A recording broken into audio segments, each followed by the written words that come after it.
bonsoir à tous. Merci au public, ça fait plaisir de vous revoir. Après une année et demie pratiquement sans public. Alors j'espère que ça va durer le plus longtemps possible. Et on espère surtout que même dans l'avenir, il y aura autant de monde que ça. Parce que c'est vrai que c'est pas souvent qu'on a du monde. Donc aujourd'hui, l'ordre du jour, c'est avant l'approbation du conseil municipal. On va d'abord désigner un secrétaire. Donc là, c'est au dernier conseil. Au dernier conseil, c'était Johan Navial. Donc sur la liste après, c'est Olivier, mais n'étant pas encore élu, on part à Étienne. Étienne, s'il te plaît.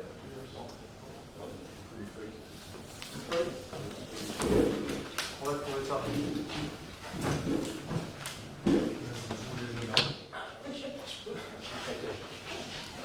Monsieur Étienne Dupont est nommé secrétaire de séance. Y a-t-il des pouvoirs?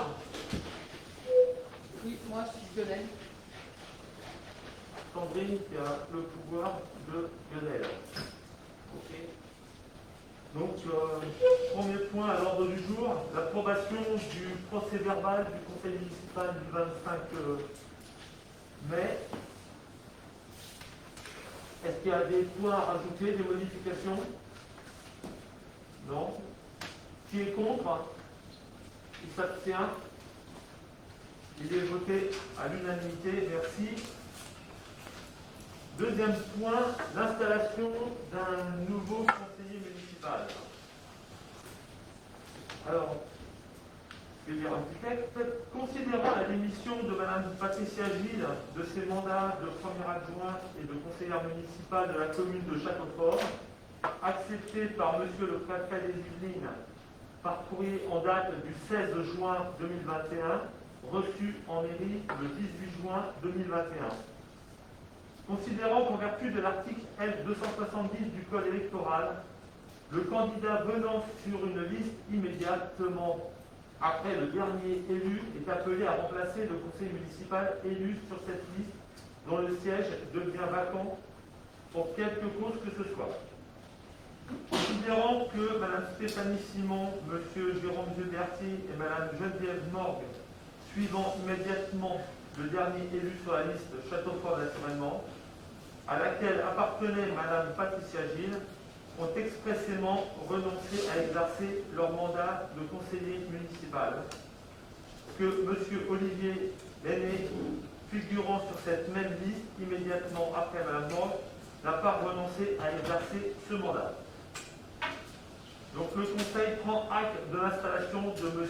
Olivier Lenné dans les fonctions de conseiller municipal et précise que le tableau du conseil municipal sera en conséquence mis à jour et transmis en préfecture. Olivier, bienvenue dans le conseil municipal. Merci. Voilà.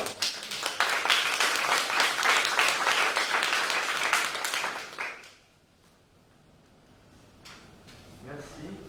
Point numéro 3. L'élection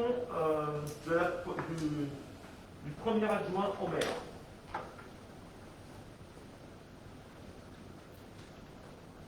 Comme vous le savez, j'ai proposé à Sandrine, c'est une proposition d'être premier adjoint au maire. Je voulais savoir si quelqu'un d'autre voulait se présenter en tant que premier adjoint. Je veux savoir, moi, pourquoi cette question ne nous a pas été posée collégialement à toutes les femmes, puisque c'est une femme qui doit prendre cette place. Et pourquoi ça ne nous a pas été proposé à nous, les autres femmes? En tout cas, pour les autres, je ne sais pas, mais pour ma part, ça ne m'a pas été proposé. Je vous l'ai écrit, je vous ai proposé Sandrine. Aujourd'hui, vous pouvez vous proposer, vous pouvez vous présenter. Oui, c'est... Merci.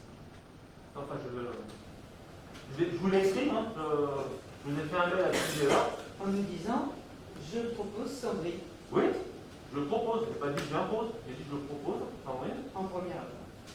Donc maintenant, vous êtes tout à fait libre il a raison. D'accord.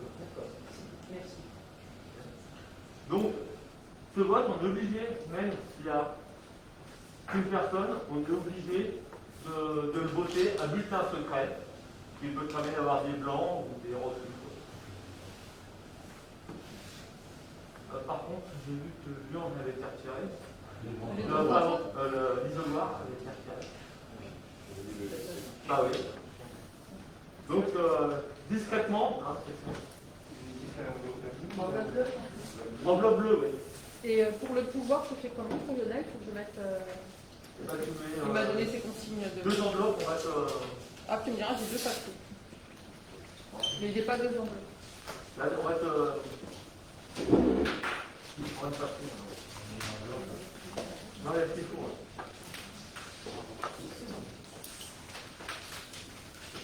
Et pour le défilement, il nous faudra deux assesseurs. Alors, qui veut? Comment? Le plus vieux, le plus vieux.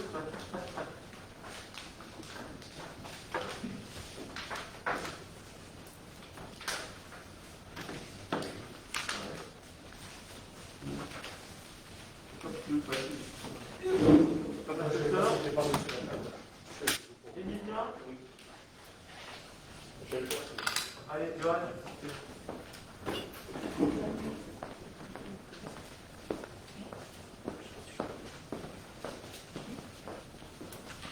Les gens qui vont pas signer.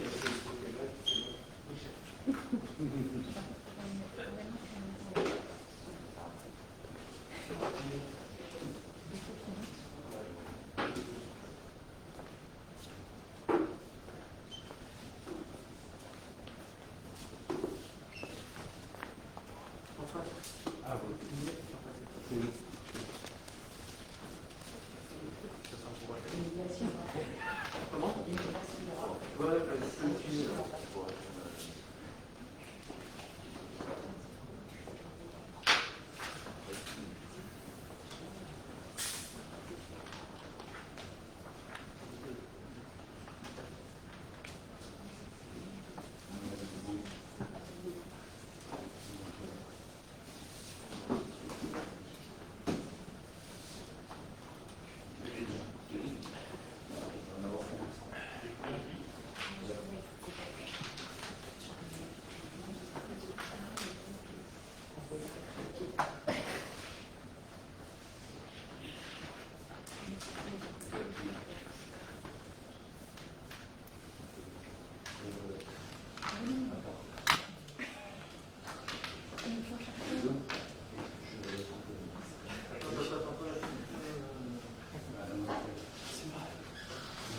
ça c'est pour le vote destination du deuxième. Non. Sandrine.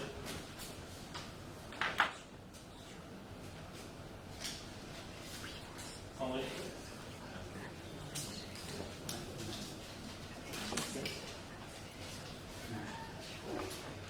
Sandrine. Sandrine.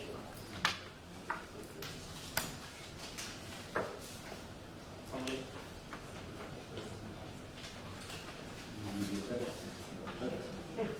Sandrine. Sandrine.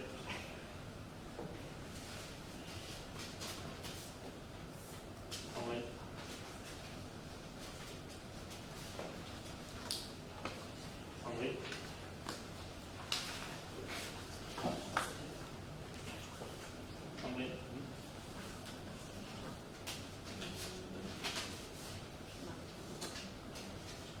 Sandrine. Sandrine. Sandrine. Sandrine.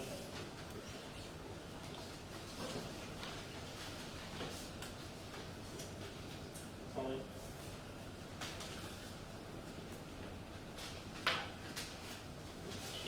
Sandrine.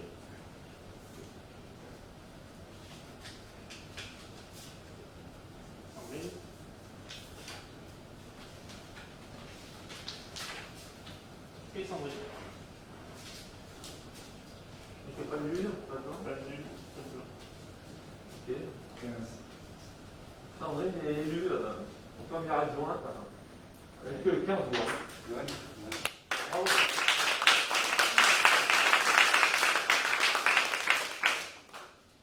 Merci qui est pas venu, on aurait été obligé d'envoyer en préfecture. C'est bon en plus. Bah, merci à tous pour votre confiance et à Patrice de m'avoir proposé aussi cette fonction. Et je suis un peu, quelque part, voilà, le contexte qui fait que c'est le départ de Patricia qui provoque cette nomination. Mais donc, je vais essayer d'être à la hauteur de cette fonction.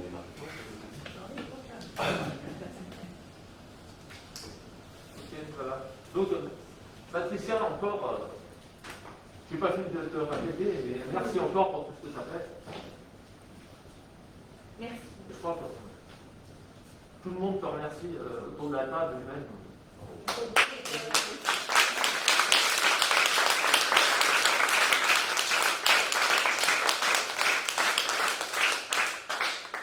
Donc juste au niveau des délégations, Sandrine va récupérer les délégations enfance-jeunesse et Adeline récupérera la délégation communication.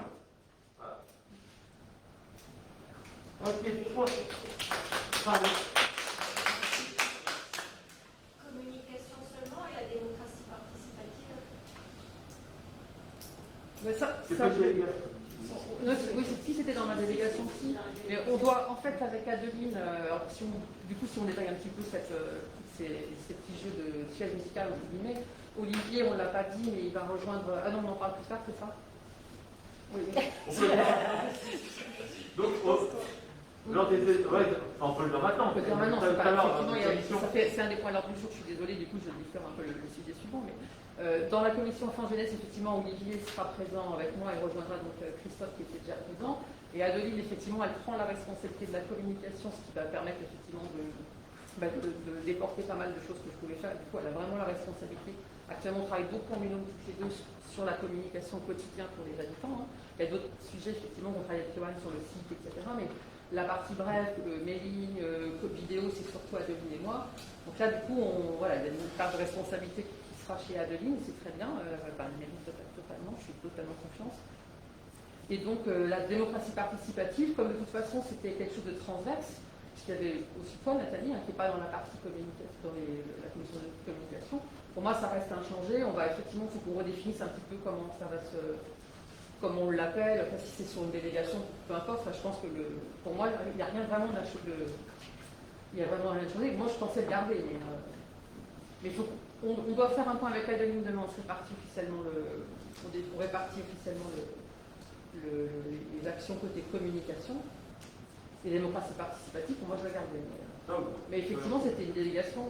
Mais ça, pour moi, ça allait être la communication. Non, mais Nathalie n'a pas l'air d'être convaincue. Donc, Non, pour moi, c'est un message fort de savoir si, effectivement, on maintient l'affichage. Oui, moi, il faut. Dans une délégation, ce qui montre. Bien sûr.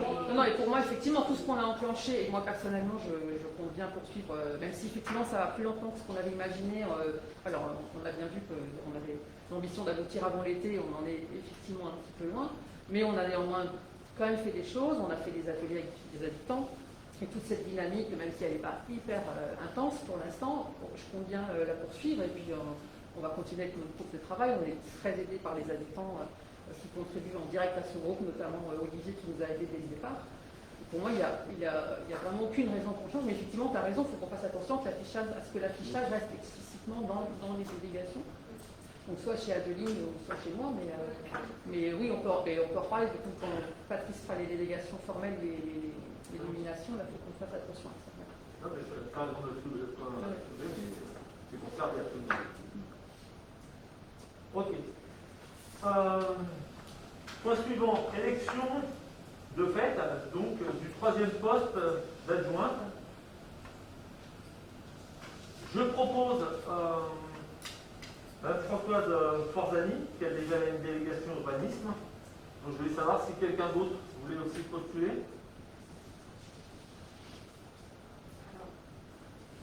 Oui. Je ne peux pas postuler parce que les obligations professionnelles ne me pas de dégager davantage de temps pour la commune, hélas.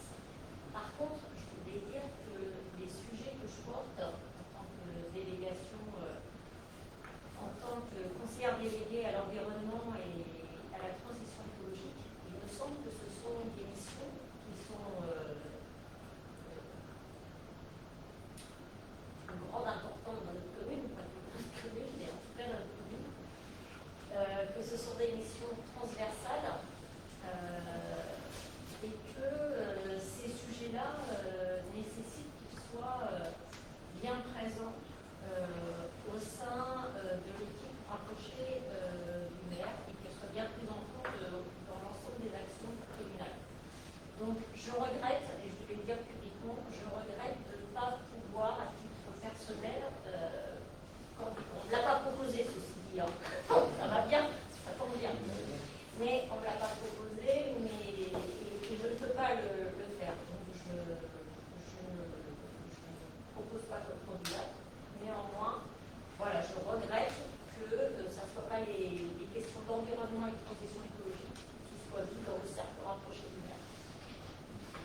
Là, je mets un peu. Ce qui est important, à la limite, c'est pas la place d'adjoint, c'est la délégation. Parce que, il me semble bien, maintenant tu es invité en réunion de bureau, donc le maire, les adjoints, même toi, tu es avec la délégation. Que tu pourrais très bien avoir un maire sans délégation, il ne sert à rien. Je pense que s'il est très important, ta délégation est importante, et je pense que personne ne conteste. Et c'est. En plus, effectivement, comme tu dis, adjoint, tu ne pourrais pas le prendre, mais ne sous-estime pas ta délégation, la délégation que tu as sur l'environnement. Elle est importante. Enfin, j'espère que tu. Non? Ah bon? Ok, donc. Je suis comme Nathalie, je ne me présenterai pas, mais on ne me l'a pas demandé non plus. Pour des raisons de temps également, bien que j'ai beaucoup moins d'occupation formelle que Nathalie. Mais effectivement, je compte vraiment que cette fameuse délégation environnementale reste importante dans l'esprit de chacun. D'abord parce que c'est ce qui a porté nos deux listes électorales. Pour une première fois, je vais revenir sur le sujet, mais et certainement la dernière. Mais je pense qu'il est très très important que la délégation de la commission environnement portée par Nathalie reste très présente dans l'esprit de chacun. Nonobstant, la compétence et l'ancienneté de Françoise pour tous les bons soins qu'elle a déjà apportés à la commune, il faut vraiment qu'on ait tout ça en regard. Voilà. Oui, mais je pense que personne ne conteste quoi que ce soit. Non, de toute façon, étant à l'urbanisme et également à la commission été, je vais essayer même de faire le lien entre ce que Nathalie peut préconiser, ce que l'on peut voir ensemble et ce que l'on peut porter en urbanisme. Oui, on est tous d'accord. Extraordinaire. Ok. Donc je vous demande de prendre votre deuxième petite enveloppe, s'il vous plaît, et de voter.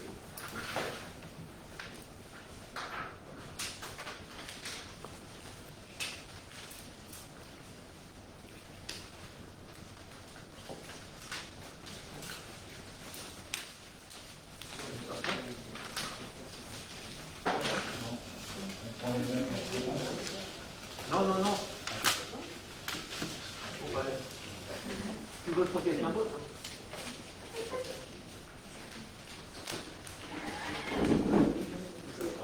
Ouais.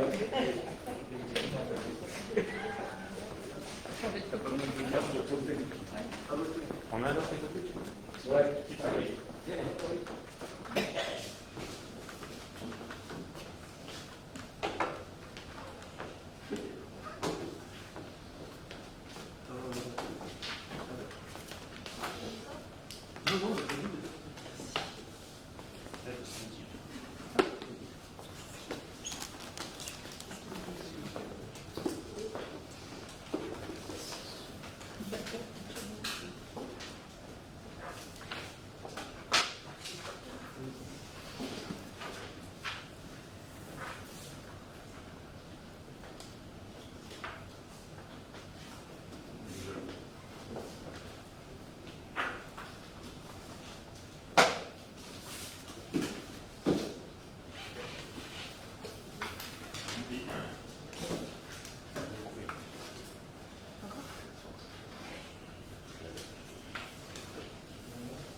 Ok.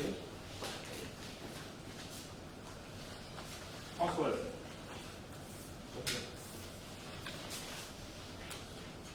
Françoise. Françoise. Françoise.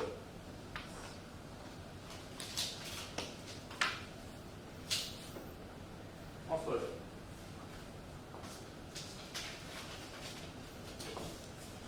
Françoise. Françoise.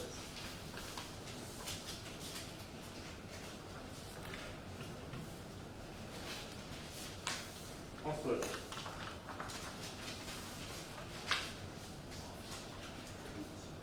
Françoise.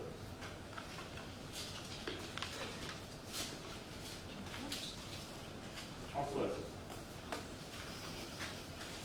Françoise. Françoise.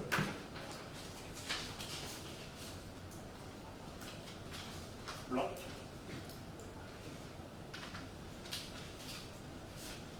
Françoise.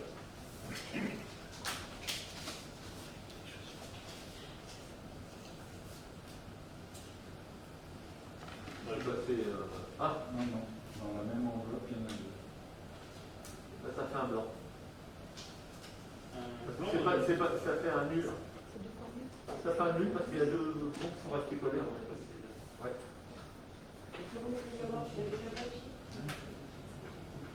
Non, non. Non, moi j'en avais deux. Ça a été resté collé. Donc ça fait un nul.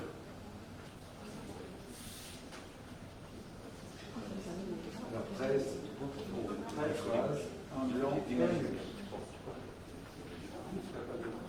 Non, non, non, il n'y a pas besoin. Ok.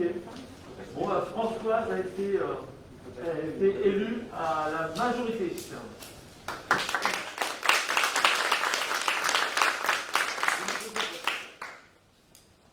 vous remercie de votre confiance, mais j'ai effectivement une décision difficile à prendre. Quand Patrice m'a posé la question, je ne me sentais pas forcément à la hauteur et je comprends fort bien le propos de Nathalie. Effectivement, je vais essayer de le porter. Je ne sais pas comment elle aurait pu faire. J'ai un petit peu plus de temps. Bon, j'espère. Mais rejoindre le groupe fermé des adjoints, ça va être quelque chose, un challenge pour moi. Ok, merci. J'espère être à la hauteur. Et Françoise, en plus de l'urbanisme, va récupérer délégation pour le CCRS. Hein. J'ai fait la bonne école. Voilà. Pardon, Françoise. Donc maintenant, effectivement, comme au niveau du CCS, il y a eu forcément pas de CCS qui est parti, nous avons besoin de réélire deux personnes. Une personne en remplacement et une personne en suppléant. Parce que jusqu'à présent, il n'y avait pas de suppléant. Si malheureusement quelqu'un voulait sortir cette commission, c'est une commission municipale et on est obligé de la voter. C'est une demande le fait d'avoir un suppléant comme j'ai dit très simple. Voilà. Donc je voulais savoir, est-ce qu'il y a il nous faudrait deux personnes pour le CCAS? C'est déjà. Vous ne battez pas. Ben non, ceux qui sont déjà, ils ne savent pas. C'est pas très bien. 3-4 réunions par an, une demi-heure. Une heure, allez. On a les possibilités que tu peux mettre. Émilien Niver suppléant.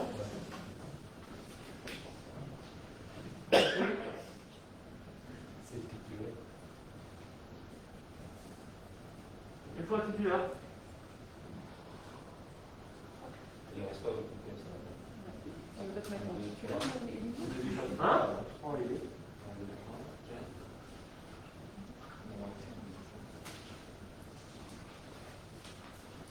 Moi je veux bien être suppléante, mais je veux pas être. Enfin, Alors ça, il sait que.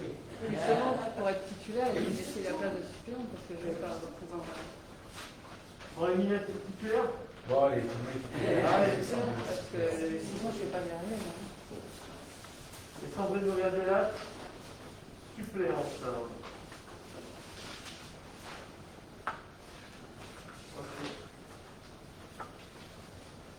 Je propose de faire un vote pour les deux à main levée, pas juste un secret, que ça se vote. Est-ce que quelqu'un est contre cette proposition? Non. Donc, qui est pour l'élection de Sandrine Murgadella au poste de titulaire? En tant que suppléante, pardon. Ah, j'ai la tête, pardon. Qui est pour?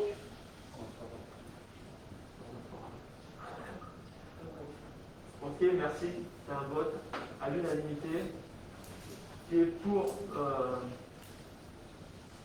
Emilia Nivet en tant que titulaire? Qui est pour? Merci. C'est un vote à l'unanimité. Merci pour eux.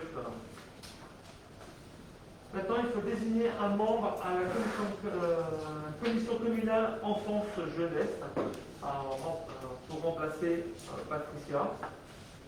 Qui se présente?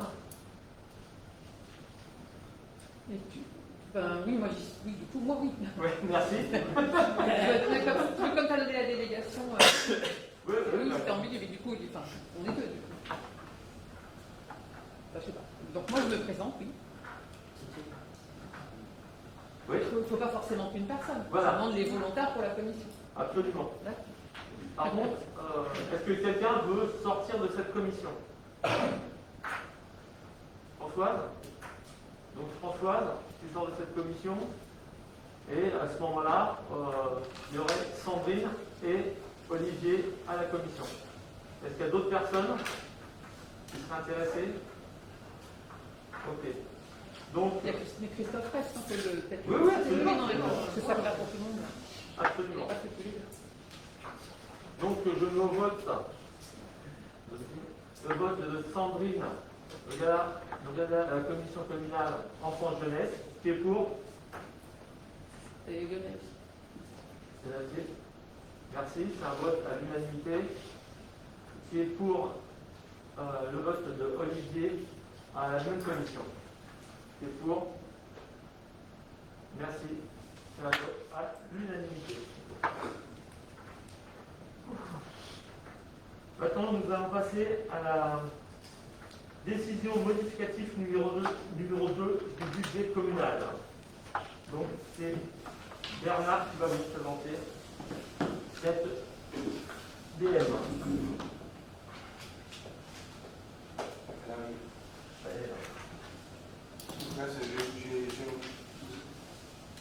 Donc là, j'enlève mon masque parce que nous ne m'entendons pas.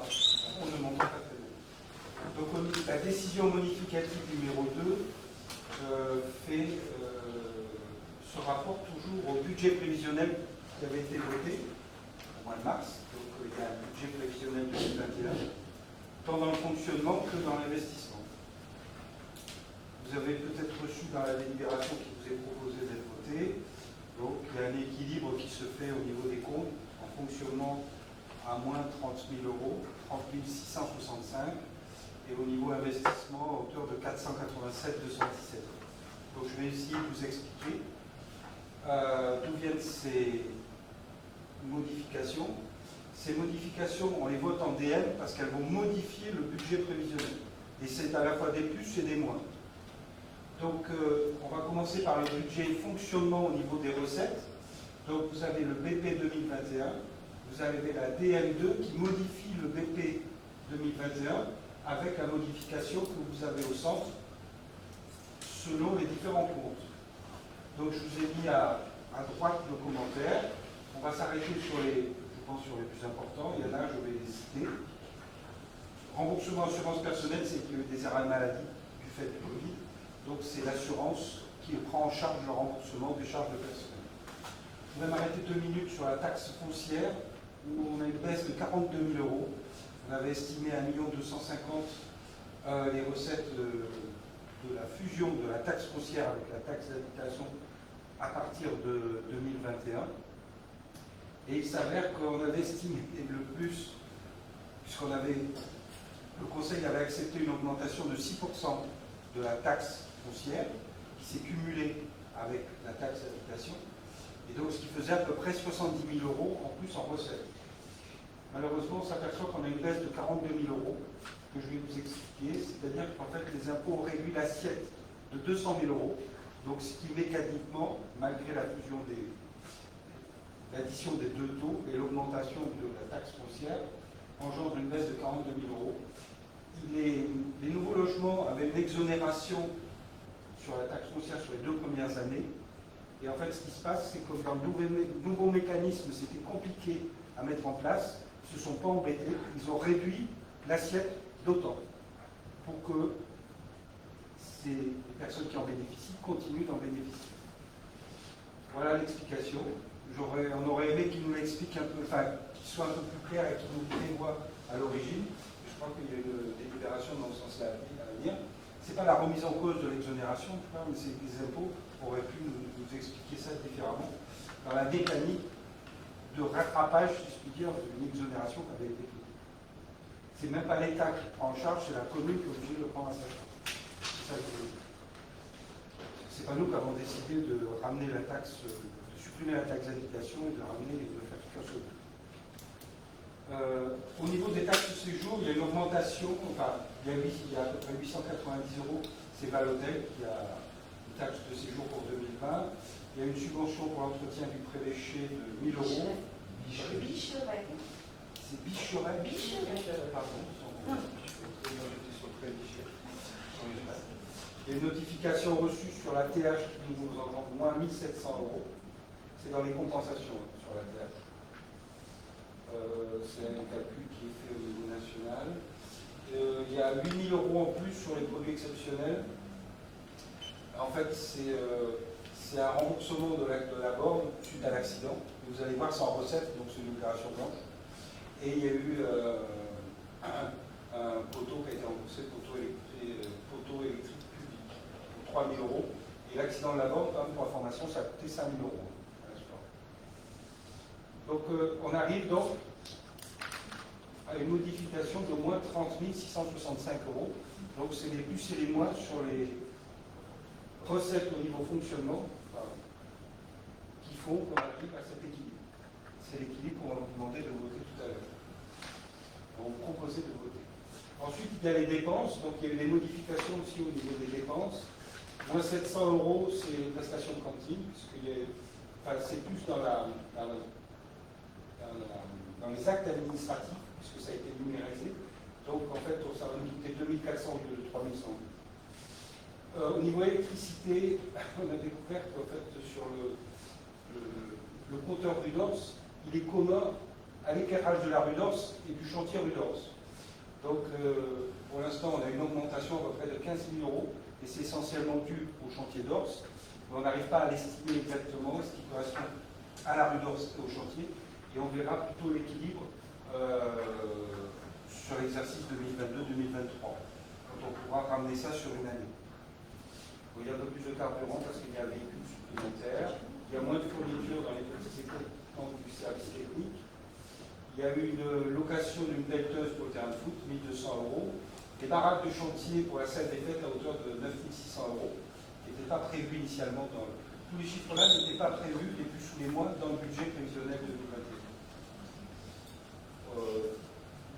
Il y a eu des vérifications des crémons sur le tennis club à hauteur de 220 €. Vous voyez l'accident, le coût de la borne arrive ici, donc on l'a aussi en dépenses.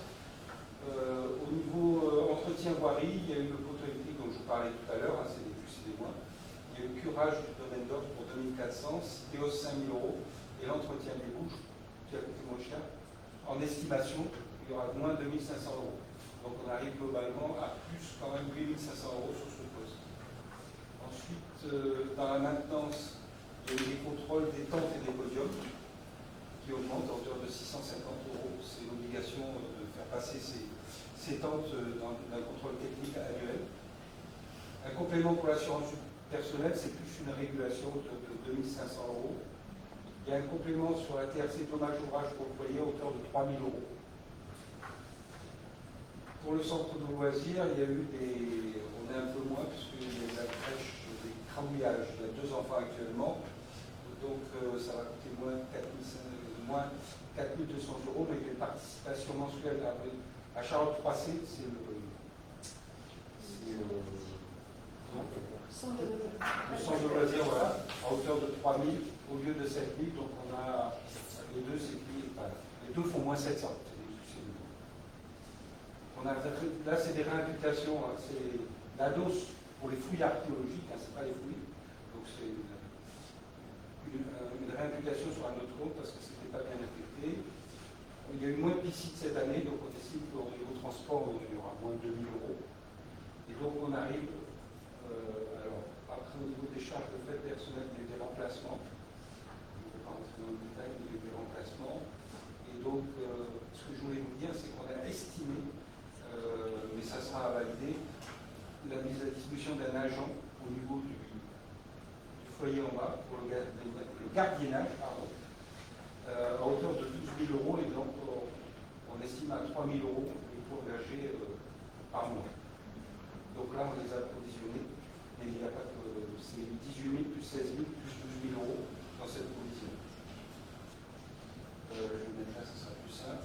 Ça, c'est des notifications qu'on reçoit. Donc, Fonds de solidarité des communes, on aura moins, 600.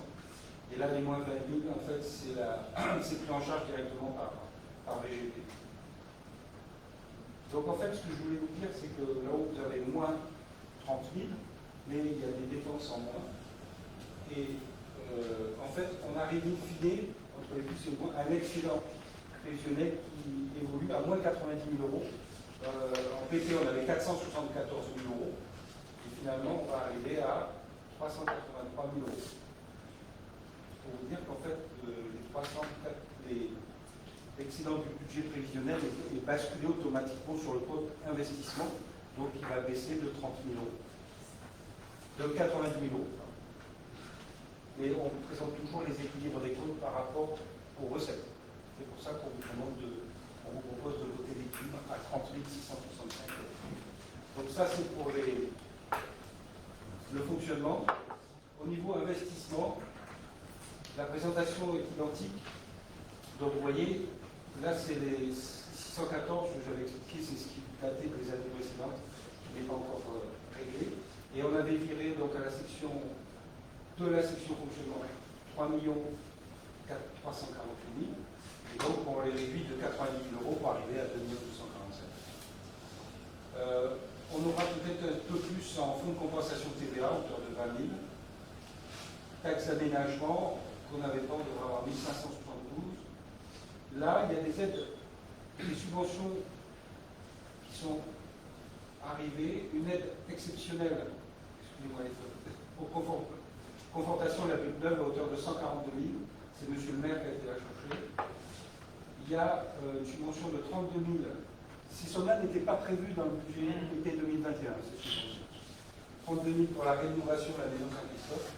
Et il y a 14 400 €, c'est une subvention CAF pour l'agrandissement du centre de loisirs qui a été obtenue par Patricia en tant qu'ancienne première adjointe.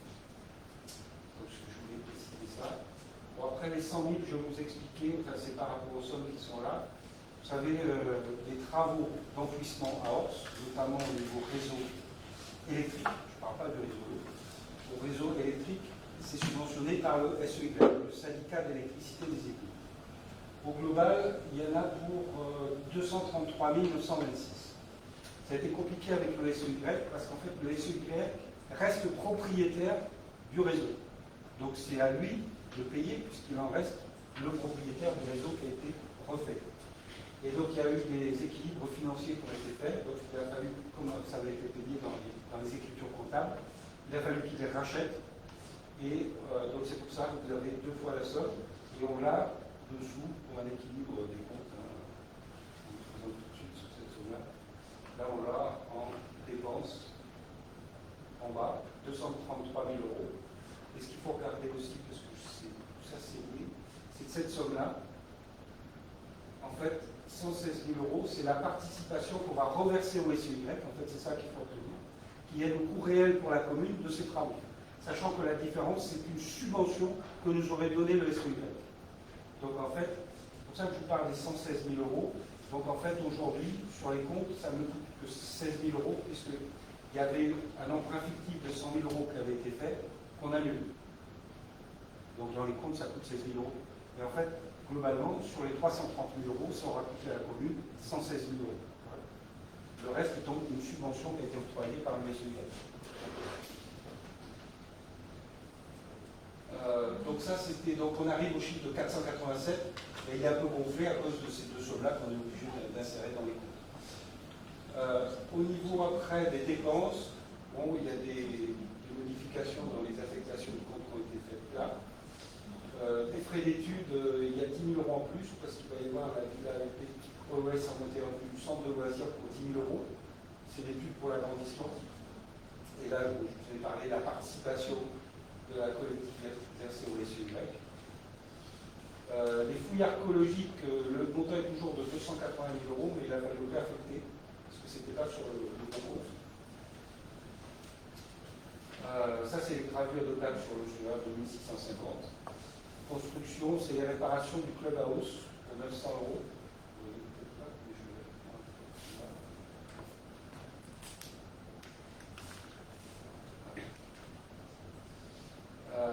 Mise hors d'eau du presbytère, on avait programmé 10 000 €, pour l'instant il n'y a eu que 2 000 € de dépensés, et la pose de 2 disjoncteurs pour la salle des costumes au bas, pour 918 €. Il y a eu un changement d'affectation pour les 10 000 € du presbytère, parce qu'en fait, à cet endroit-là, ils ont été directement insérés dans le compte de construction. Mais ils sont toujours présents dans la question d'exploration. C'est bien dit. Il y a une régularisation qui est là, mais vous ne voyez pas l'affectation des comptes.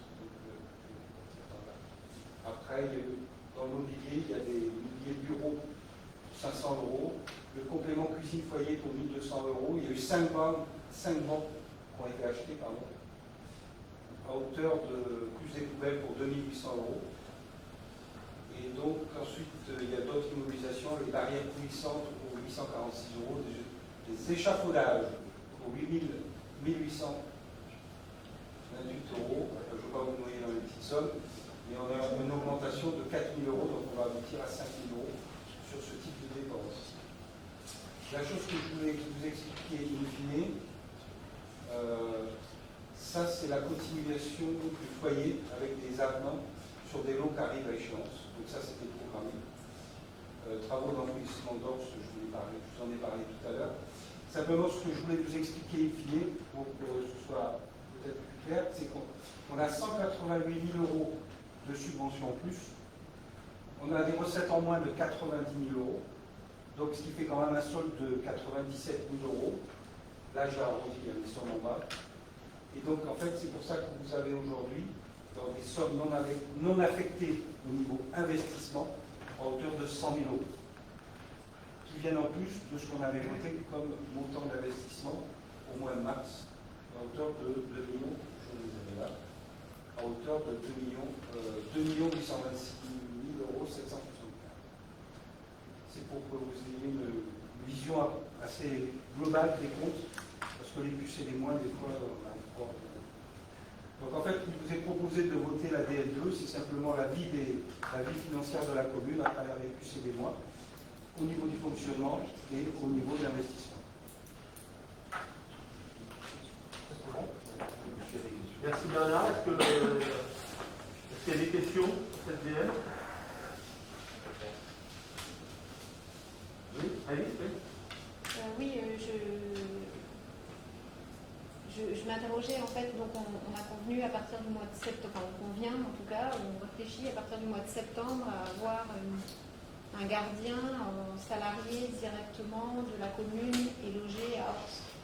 Si j'ai bien compris, l'augmentation des charges de personnel en fonctionnement. Si tu veux, on l'a mis en budget prévisionnel, c'est-à-dire que si jamais ça se décide, si le foyer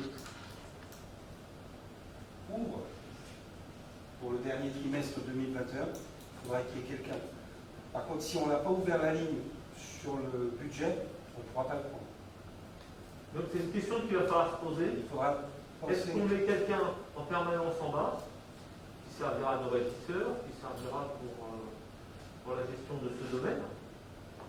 Et ça, c'est pas une discussion qu'on aura entre nous, mais il fallait que ça soit au budget. Après, ça ne veut pas dire qu'on le fera. Ça va être ça va être à nous de parler de ça en plénière et de chiffrer. Puis, et si c'est oui, il faut en plus de le trouver. Ça,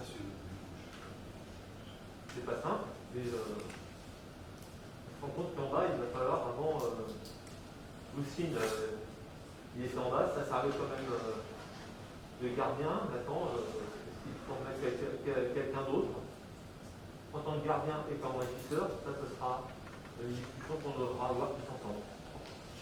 Étant entendu que les 12 000 euros que vous avez budgétés, c'est pour une période d'un temps donné? C'est uniquement pour les 4 mois? La question c'est, est-ce que c'est uniquement pour les 4 mois? Oui, c'est pour les 4 mois. C'est comme ça, c'est indiqué 3 000 euros par mois. Oui, mais je l'ai précisé. C'est pourquoi les 12 mois, les 3 derniers mois. Non, mais ça les me 4 semble derniers plus mois. logique. Septembre, octobre, novembre, décembre. D'accord. C'est pas une estimation, ça aussi. Oui, oui. Et ça, ce sera un sujet de discussion d'une plénière. Qui, à mon avis, ça prendra du temps parce que ce qu'on discute, c'est de la gestion de ce site. Hein. Ça ne va pas se faire en 5 minutes, hein. C'est pas une discussion de 5 minutes. Hein. Moi, j'ai une autre question, si je peux. À propos de l'assurance dommage ouvrage, Oui. Plus 3 000 euros, Oui. le contexte pas du tout. Simplement, je voudrais savoir, cette assurance dommage ouvrage, j'imagine qu'on l'a depuis le début du chantier. Oui. Et elle se monte à combien au total? Les premiers chiffres, je les ai plus, c'est à peu près les 3 000, c'est pour 6 mois. C'est pour 6 mois. Ouais.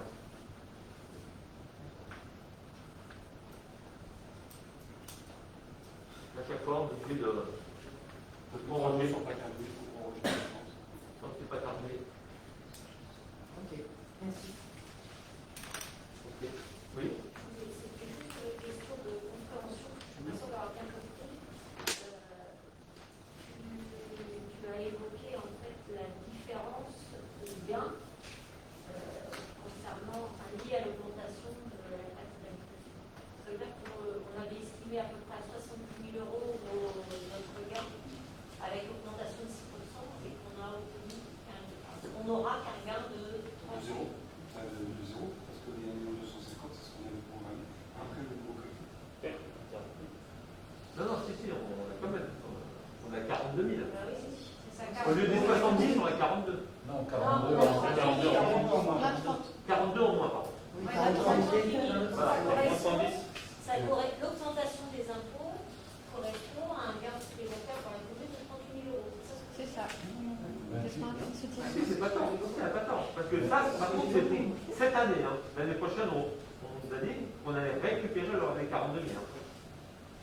C'est juste cette année, c'est la deuxième année. Comptablement, on a moins 42 000 Voilà, c'est ça. cette année. Et, Alors que normalement, on devait avoir 70 000 ans. et les 70 000, ils étaient déjà dans le prévisionnel. Oui, ils étaient dans les 1 250 on est mieux que dans le prévisionnel. Non, mais moins. Non, mais moi, non. Non, parce que dans le prévisionnel, on avait déjà pris en compte. C'était pas mars quand on a voté l'augmentation. En fait, on avait proposé l'augmentation de 10%, mais c'est pas bien. Et on arrivait à 1 250 000. Le calcul qu'a fait les impôts pour que les gens retrouvent cette exonération de 40%, a amené à réduire l'assiette. Le taux n'a pas changé, c'est les mêmes taux, mais comme ils ont réduit l'assiette, on touche moins 42 millions. Normalement, ce qui, au global, fait une perte de 210 millions. 70 plus 40. J'espère qu'on va retrouver ça l'an prochain. Normalement, ça doit être. On les retrouve. Ça paraît. Ah non, c'est là, ça va. Voilà, c'est Attends, excuse-moi. Les 70, ils étaient prévus dans les. Les 250, oui. Ils sont déjà là. Donc si on fait moins 42 là-dessus, on va faire du 100. On gagne 28 000. On prend 100 000, 70 000, C'est ça. on gagne. Après, non, c'est ça. On gagne 30. Enfin, 40. Ouais, C'est ça. Ah, mais c'est en augmentation. Non, là, l'augmentation elle a été votée. Donc on devait faire 150. Parce que t'as dit moins 110 000, c'est pas moins 110 000. Non, c'est pas moins Pour moi, c'était les sous. Non, Oui, on perd pas 70 000. non. Parce que 110 il était déjà acté, c'est pas 42 là-dessus. Donc l'augmentation de 110 000 qu'on a faite, finalement, on a un impact moins fort, puisqu'elle a augmenté de 42 000. Voilà, C'est ça. exactement. On perd 30 000. On perd 42 000. On a perdu On perd 42 000. On perd 40 000. L'augmentation Une de nouvelle de 30. Absolument. Mais on doit les récupérer l'année prochaine. C'est plus clair pour toi nouvelle Non, c'est bien posé. Y a-t-il d'autres questions? Ok. Donc le conseil municipal, après avoir délibéré, décide de voter la décision modificative numéro 2 de la commune, laquelle se résume comme suit. Section de fonctionnement équilibrée en dépenses et en recettes à moins 30 665 000 euros et en section d'investissement équilibrée en dépenses et en recettes à 487 217 euros, 73. Je me note. Qui est pour?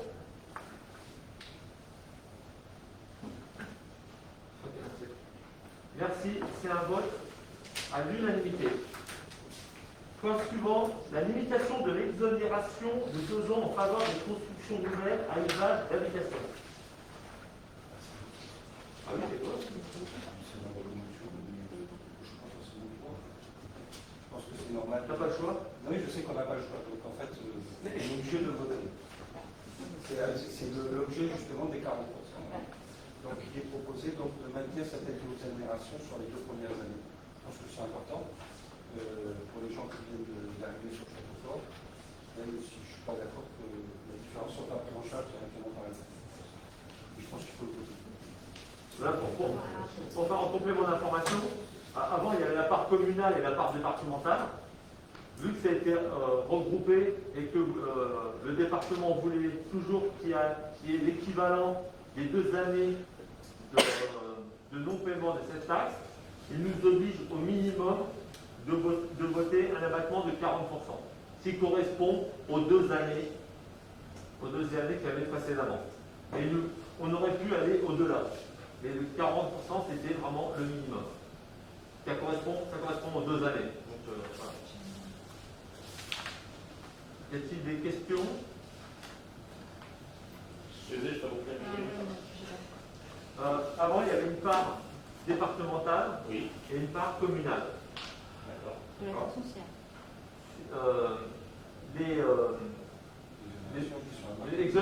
Avant, il y avait une exonération pendant 2 ans sur la part départementale. Qui correspondait à 40% de l'ensemble.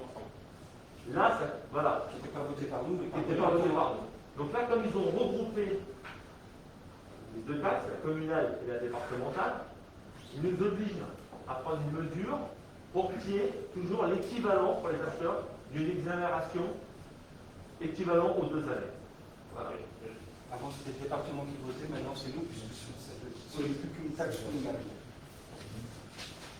C'est bon?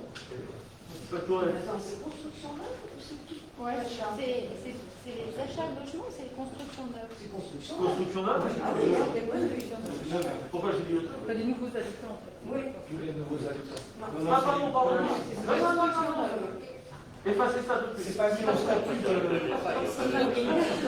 C'est lié au statut de la construction, c'est pas lié au statut de. Nouvelle construction, 2025. Ok. Donc, le conseil municipal, après en avoir délibéré, décide de limiter l'exonération de 2 ans de la taxe foncière sur les propriétés bâties en faveur des constructions nouvelles, addition de construction, reconstruction et conversion de bâtiments ruraux en logements à 40% de la base imposable, en ce qui concerne tous les immeubles à usage d'habitation. Donc, qui est pour?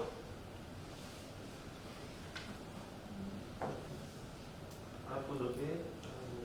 Moi, je m'abstiens. D'accord. Qui s'abstient?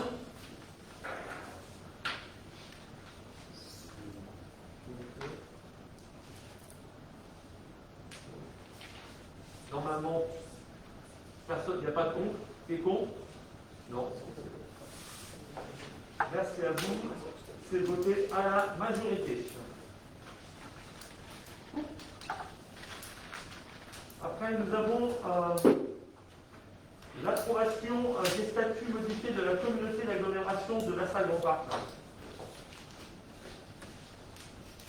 Alors, cette modification porte Il faut savoir que ce statut, cette modification était déjà sur 2020. On nous demande de voter ça avant la fin du mois de juillet.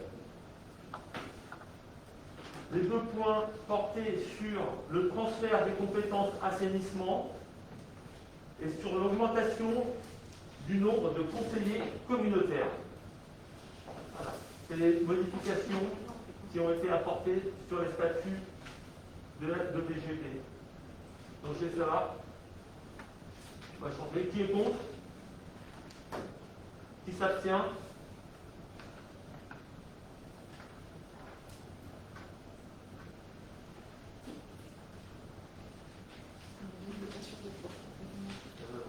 Regardez encore un air. Dans 5, il y a Adeline, Christiane.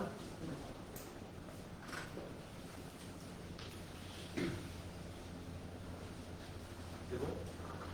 Merci. Merci, c'est voté à la majorité. Délibération, c'est pour la création de 2 emplois non permanents d'adjoints techniques territoriaux à la suite d'un accroissement saisonnier. C'est juste une délibération qui nous permet d'embaucher du personnel à la demande, sans que ce soit un remplacement de poste. Donc c'est vraiment au cas où il n'est pas question d'embaucher qui que ce soit. Donc, on va tout dire. Donc je voulais savoir qui était contre, qui s'abstient. Merci, c'est voté à l'unanimité. Maintenant, l'approbation. Alors, c'est pas une délibération, c'est juste un vote.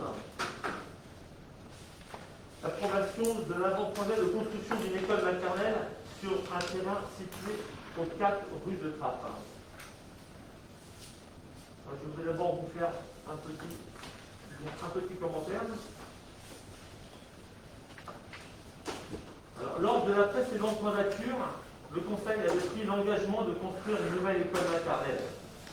Cette décision réfléchit avec pour objectif non seulement de préparer l'avenir, d'accueillir tous les enfants qui arriveront forcément avec les nouveaux logements construits et encore à venir, mais aussi de la rapprocher de la cantine et de l'école élémentaire et d'avoir une école maternelle aux normes et fonctionnelles. Pour ce projet important pour la commune, 2 millions d'euros ont été empruntés, ce qui a permis d'acquérir aux 4 rue de Trappes un terrain de 1260 m² avec une petite maison, et ceci pour un montant de 500 000 euros.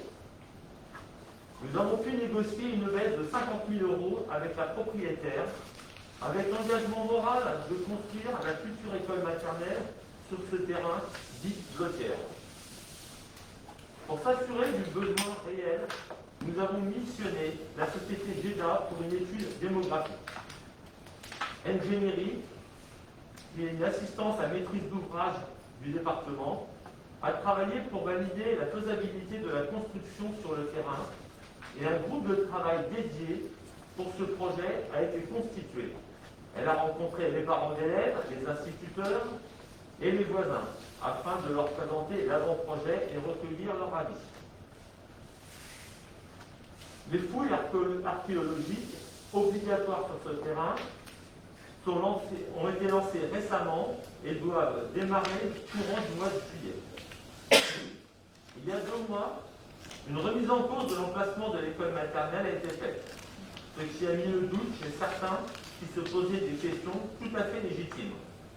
Certains nouveaux élus n'ayant pas eu forcément le même niveau d'information que les anciens. Une majorité de l'équipe a souhaité qu'une étude complémentaire soit effectuée.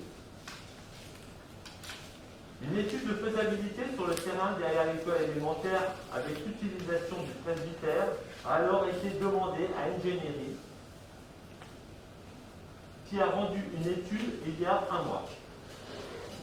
Cette étude a démontré qu'il était possible de faire une école maternelle un peu plus chère, mais avec une classe et une salle de motricité en moins. L'utilisation partagée du gymnase étant proposée et la récupération d'une classe de l'élémentaire, sans possibilité de conserver une classe supplémentaire pouvant servir à une maternelle ou à une élémentaire, et avec de nombreux inconnus sur la rénovation du presbytère, dont en particulier l'impossibilité de connaître l'année de début de travaux. La semaine dernière, il a été demandé à Ingénierie à nouveau un complément à son étude pour proposer une classe supplémentaire et une vraie salle de motricité. Nous en avons eu la réponse vendredi. La réponse étant, pour une classe supplémentaire, des travaux additionnels et forcément onéreux seraient à prévoir. Concernant la salle de motricité, la seule solution proposée reste l'utilisation du gymnase avec un accès de secours par une rampe qui amputerait encore plus la cour de l'école élémentaire et la suppression du préau. J'estime qu'aujourd'hui, nous avons suffisamment d'éléments pour prendre une décision définitive. C'est pour cela que j'ai décidé de la mettre au vote au Conseil de ce soir. Je vous remercie. Alors bien évidemment, avant de vous demander de voter, je vais vous demander si vous avez des commentaires à faire, si vous avez toujours des questions, vous posez toujours des questions avec les différentes réponses qu'il y a eu d'ingénierie, pour savoir si c'était suffisant pour vous ou pas. Oui, Thierry ? Moi, je veux dire, je ne comprends pas pourquoi il y a eu urgence d'avoir à voter absolument ce soir. À ma connaissance, les enfants de maternelle ne sont ni en danger physique, ni en danger pédagogique. Dans l'un et l'autre cas, on l'aurait su depuis longtemps et là, on aurait tout sagi. Le choix de l'emplacement de la future école, avec entre autres les implications financières, mérite, puisqu'il n'y a aucune urgence, le temps d'une réflexion bâtie sur des expertises abouties que nous n'avons pas aujourd'hui. Ainsi, et la liste est largement non exhaustive, quelle assurance avons-nous sur le terrain et le bâtiment du presbytère? Si ce n'est que le bâtiment est sain, mais qui bouge, sans que l'on ait connaissance de là des causes. Mais par ailleurs, quelle assurance avons-nous sur la maison blottière, si ce n'est qu'elle n'est pas aussi saine que possible et qu'il faut la reprendre entièrement? Autre question, faut-il des fouilles sur le terrain presbytère? Quid du stationnement? Et comment agencer les locaux éducatifs dans le projet presbytère et entre autres la salle de motricité?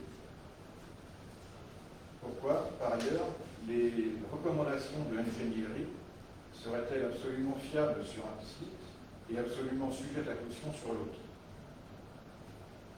Le second projet n'a même pas pu encore être montré aux corps enseignants et aux parents d'élèves, ce qui amène ces derniers à poser des questions légitimes et qui auront, ou pas, leur réponse. Rappelons que le projet Blottière est étudié depuis 5 ou 6 ans et que celui du presbytère ne l'est que depuis 2 mois. Laissons-le prospérer en étant par contre actifs. Le coût annoncé en travaux par ingénierie montre une moins-value importante sur le terrain presbytère. 1 693 000 contre 1 888 000 sur le terrain blottière, non compris d'ailleurs la reprise des planchers. Et dans les deux cas, avant subvention. Avec, intégré en plus pour le presbytère, un coût de 44 000 € de reprise de murs d'enceinte qui aura lieu quel que soit le projet sur ce terrain. L'avantage de récupérer le terrain blottière pour un aménagement à définir, si le projet de presbytère est retenu, est-il chiffrable? Ça sera une réalité. Maintenant, faut-il prévoir la 6e classe en élémentaire? On ouvre une 6e classe à 135 élèves, mais on ferme la 5e classe à 100 élèves. Et c'est malheureusement ce vers quoi nous tendons. La rentrée 2021 se fera avec, à ce jour, 103 élèves. Les projections que j'ai là, dont a parlé Patrice, sur une base de 128 logements supplémentaires, indique que nous aurons de 89 à 95 enfants jusqu'en 2026. En tenant compte de tous les projets connus à ce jour, nous arrivons à 105 logements, contre 128 dans l'étude GEDA. 105 logements, dont 65 sur la zone NAU, avec 11 et 4 tous les 5. Ce qui n'est pas une forte majorité comme la plus de temps. La municipalité actuelle n'a aucun projet immobilier. Nous avons au contraire contraint les possibilités de construire en le PLU. Si une autre municipalité décidait de prendre du terrain à bâtir sur une grande surface, elle dirait tout, et elle en assumera à ce moment-là toutes les charges. Mais en l'état, notre élémentaire suffit. Pour mémoire, la rentrée des maternelles en 2021 se fera, toujours à ce jour, avec 36 élèves. L'ouverture de la 3e maternelle se fait à 60 élèves, soit 24 élèves supplémentaires ou 50% de plus. Il n'y a donc pas d'urgence. Pour conclure, je pense qu'il ne s'agit surtout pas de parler de personnes à l'intérieur du Conseil. Nous travaillons toutes et tous pour le bien commun, et en l'occurrence pour celui de nos enfants. Ce projet doit être une réussite, et il mérite le temps que nous y passons. Je propose que la nouvelle commission continue de travailler sur les 2 projets pour que tous ensemble, nous puissions faire le meilleur choix. Merci. Oui, je voudrais réagir en tant qu'enseignante. Il y a des propos que je trouve inacceptables, et surtout par rapport à des enfants, par rapport à une école.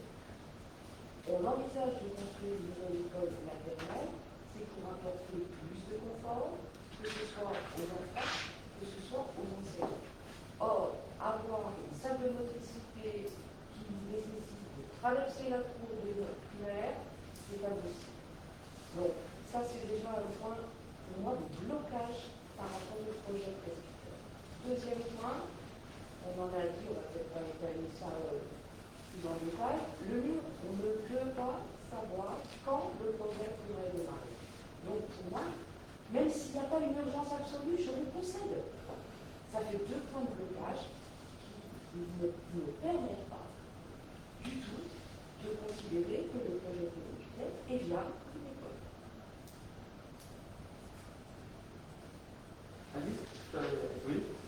Oui, je voulais réagir aussi assez rapidement. Moi, j'ai fait partie de ceux qui ont voté l'étude complémentaire parce qu'il me semble important de savoir s'arrêter au bon moment pour se poser les bonnes questions. Il ne s'agit pas nécessairement d'une remise en cause d'un projet. Je pense que là, on s'est tous inscrits à un faux quand ce mot et cette expression a été utilisé.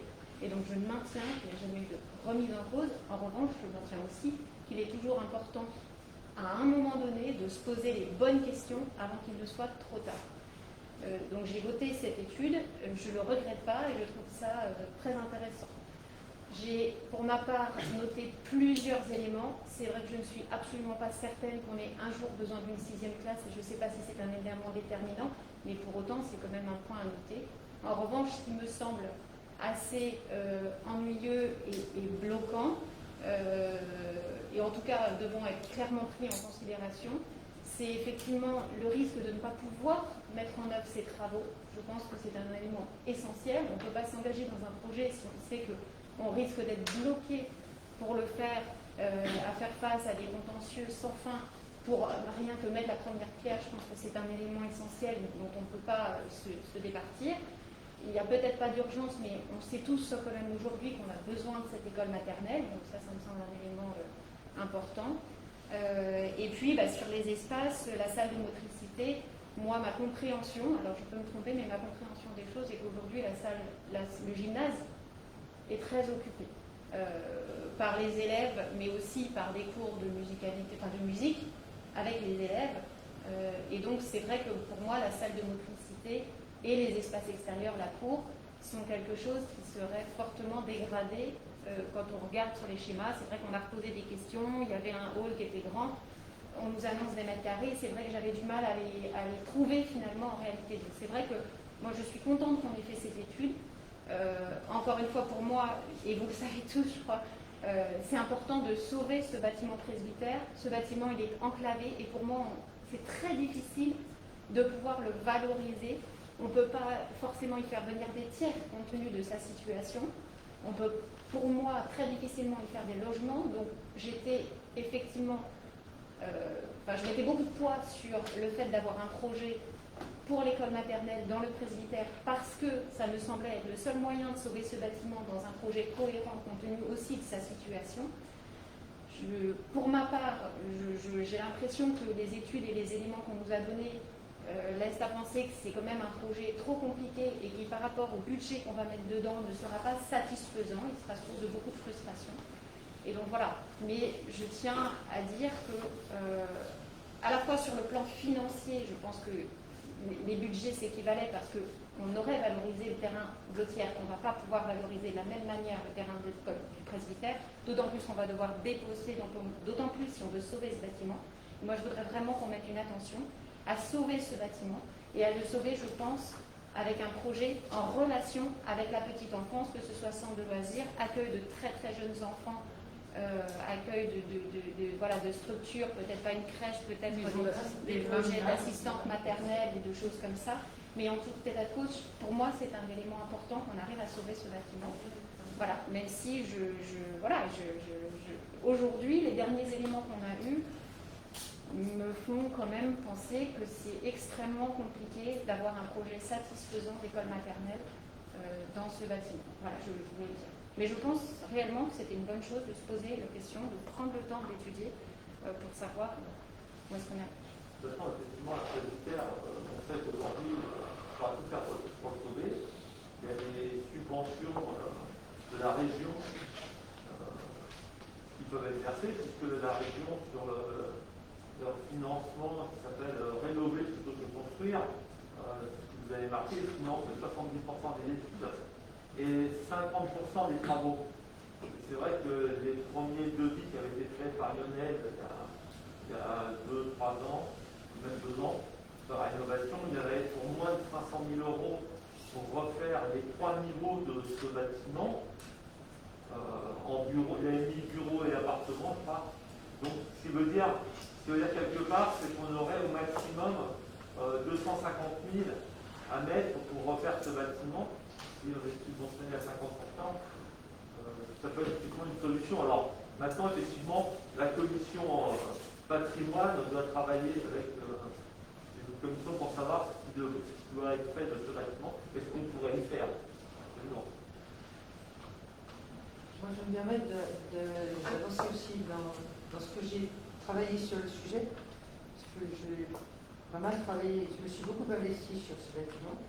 D'abord parce qu'il fait partie des bâtiments remarquables de la commune, et bien que ce ne soit qu'un bâtiment vernaculaire, c'est quand même un bâtiment remarquable.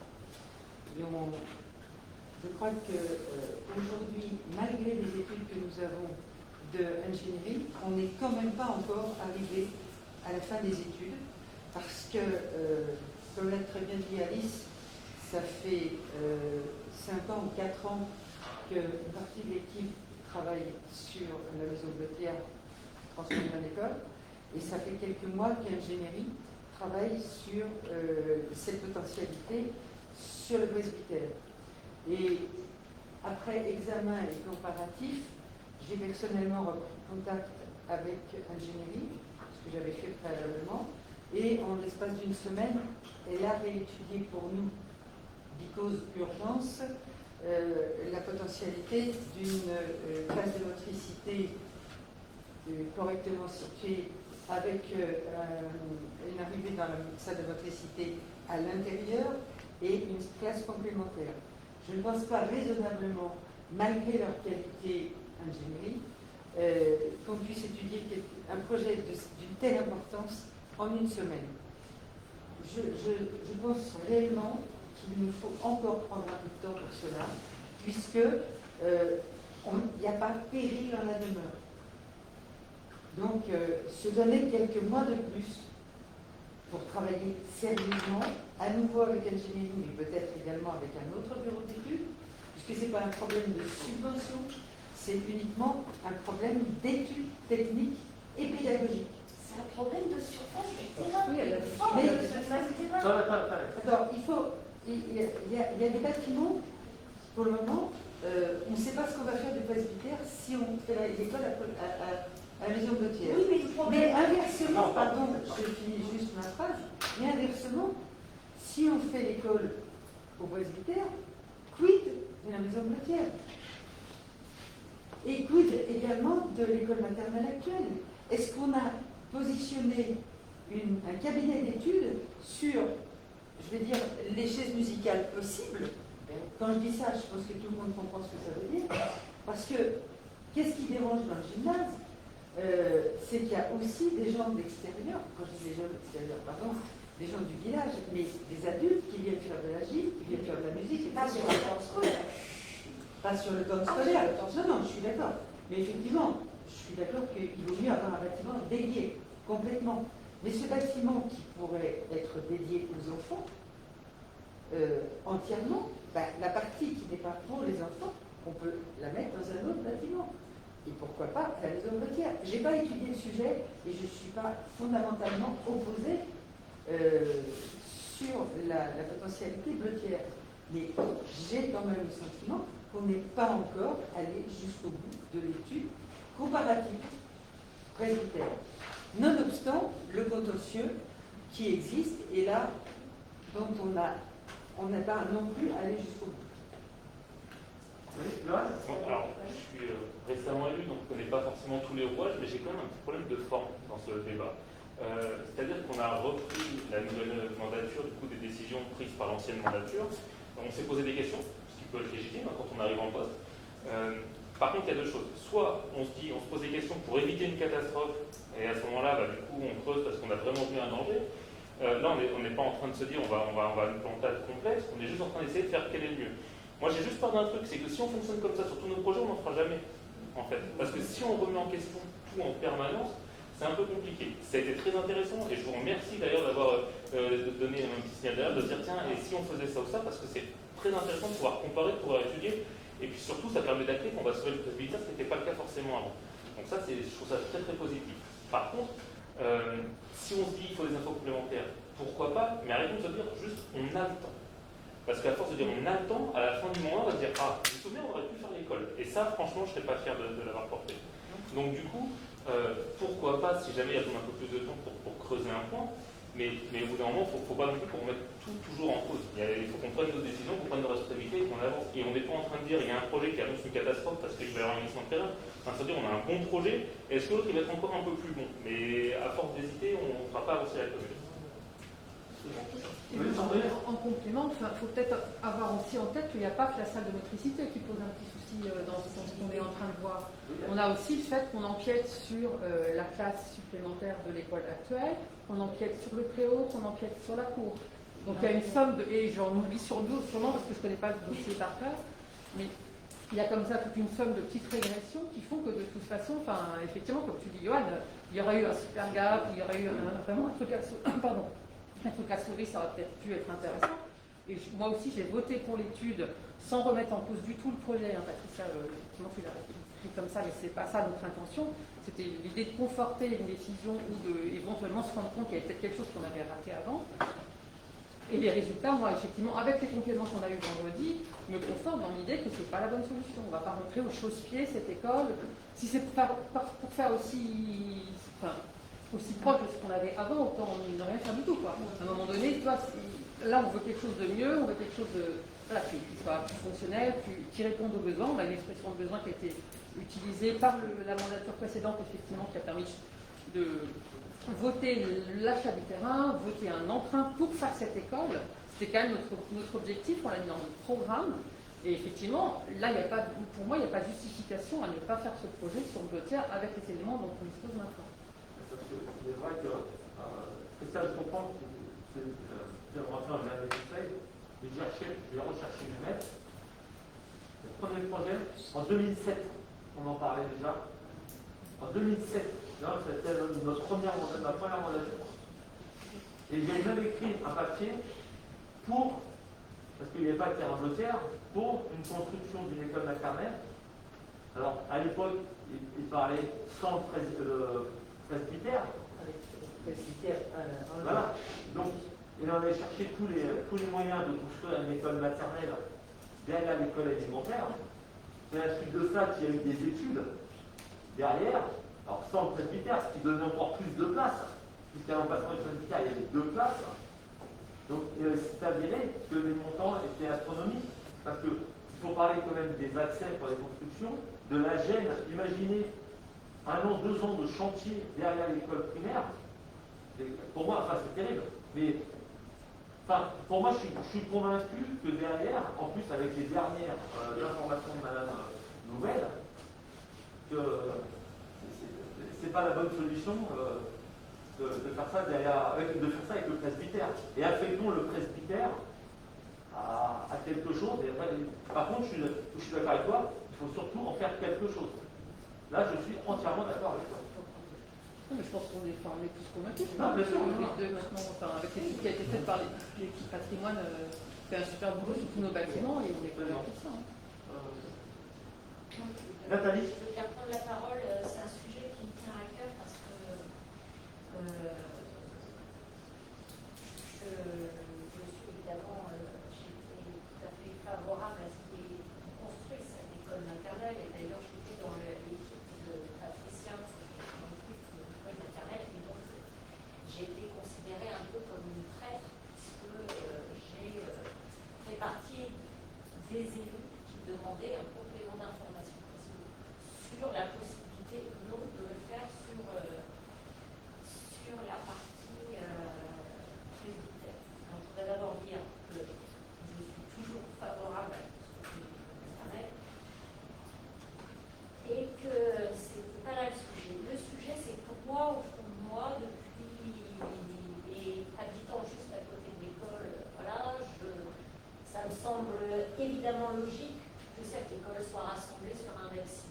Qu'il y ait un vrai groupe scolaire. Et donc, tant que je n'avais pas la preuve que ce n'était pas possible sur le presbytère, j'avais besoin de creuser cette information. Je vous rappelle que jusqu'au mois d'avril, on nous disait que ce n'était pas possible sur le presbytère.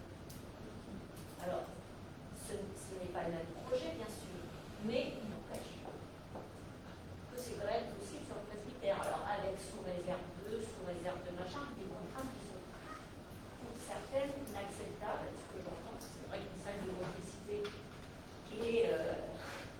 pour lequel il faut traverser la cour pour habiller les gamins et tout ça, c'est difficilement envisageable. Ça, je le conçois. Pour autant, dans n'importe quel projet immobilier, et il suffit de se tourner dans toutes les campagnes de Seine-Navarre, c'est toujours plus facile de construire des lotissements et des pavillons affreux en bordure de villages que de réfléchir sur des projets architecturaux qui englobent du bâti ancien. Donc forcément, ça prend plus de temps. Forcément, ça nécessite plus d'intelligence cognitive et forcément, ça se fait moins facilement sur un terrain carré et vierge. Et donc, peut-être que c'est impossible sur le presbytère. Plus on avance, plus on va vers ça. Mais il n'empêche que de prendre du temps pour sauver de l'espace et des bâtiments. Je dis l'espace, ça veut dire que sinon, on va internaliser encore de la surface. Voilà. Donc, tout ça pour dire que je veux juste dire ça, c'est que moi, ça ne me choque pas qu'on prenne encore un peu de temps pour réfléchir à cette question. Donc, quand il portera au vote, je m'abstiendrai pour cette raison. J'avais juste une question parce que, bon, il y a le temps et puis il y a aussi l'aspect financier, c'est-à-dire que des études, en fait, si on veut faire des études poussées sur un projet éventuel, il va falloir dépenser de l'argent. C'est-à-dire que précisément, ingénierie n'est pas, c'est un bon interlocuteur pour faire une première analyse. Mais si on veut vraiment avoir une certitude, ce qu'on se disait sur la capacité du sol à supporter tel poids, les travaux, les reprises de murs, etc. Et faire un projet comme ça, et effectivement réfléchir, et pourquoi pas, enfin, si vraiment c'était la volonté de réfléchir à un projet du coup ambitieux en termes, pas juste j'essaie de faire passer des salles sur un terrain, mais vraiment je réfléchis à quelque chose de complètement différent et il faudrait vraiment sortir en dehors des cases. Il faudrait pour ça financer cette étude. Enfin, je ne sais pas si vous avez une idée de qui seraient les interlocuteurs, le coût de ces études, leur durée. Je réponds à une question dedans.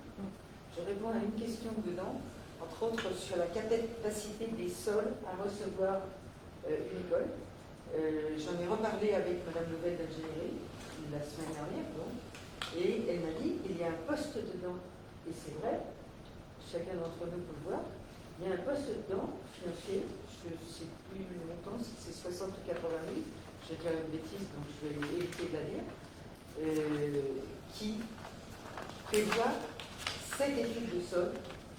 Donc ça n'est pas un financement à avoir en plus. Ceci n'empêche pas effectivement. Avant de se décider sur le projet, je veux dire, là tout de suite dans les 3 prochains mois, si on veut se laisser 3 mois pour faire une étude plus sérieuse, oui, mais on bien des professionnels qui vont nous faire une étude plus sérieuse. C'est pas l'étude de sol dont tu parles, c'est une étude de faisabilité, c'est pas que l'étude de sol, mais je sais pas. Ça rentre dedans, je pense. Ça rentre dedans. Bernard, sur les dernières pages. C'est pour répondre à la liste. Lors de la dernière mandature, on a essayé de faire en sorte qu'on arrête de faire des études. Ça coûte très cher. Et les budgets de la commune s'en sont ressentis. Donc, mais certainement. Non, mais c'est l'objet de ma question. Vous me s'engager sur un projet qui va. Je prendrai comme exemple la salle des fêtes. Pendant 4 mandatures, il y a eu des études. Jusqu'à un moment, il a fallu trancher. Et donc ça a été tranché. On a fait des études parce que c'était pas suivi là-bas. C'était même prévu pendant un temps sur la commune des sports. Et tout ça, ça a fait l'objet d'études. Et à chaque fois, c'est le contribuable qui paye. Certainement, c'est un peu l'objet de ma question. Oui. C'est pour ça que avant de lancer une étude, il faut être sûr. Et pour donner mon avis, moi, je n'étais pas contre le complément d'études. Même si je pense qu'il faut sauver le presbytère. Je pense que c'est un bâtiment remarquable, comme l'est la maison Gautier. Mais quand on regarde les plans, on ne construit qu'une classe sur le terrain de Gautier. Les 2 autres classes sont prises sur l'école. Sur la maison Une classe, on construit réellement qu'une classe sur l'emplacement du terrain de Gautier. Les 2 autres classes sont prises sur l'école primaire. Moi, ça me gêne parce que mon fils a été éliminé il y a un certain temps. A été en grande section dans l'école primaire et il y avait des autres qui étaient de l'autre côté. Donc déjà, je ne vois pas comment utiliser une classe d'école primaire pour faire 2 écoles, une école maternelle, ça me gêne. Donc le projet qui était, tu parles en groupe, c'est juste de l'autre côté, puis c'est quand même un bâtiment remarquable aussi, le terrain de Pierre. Mais donc il y a du travail à faire aussi de ce côté-là. Et je sens mieux les choses d'avoir une école maternelle un peu indépendante avec toute la modernité qui existe aujourd'hui, plutôt que d'essayer d'impliquer les choses les unes dans les autres, où j'ai peur qu'au niveau du coût final, on ne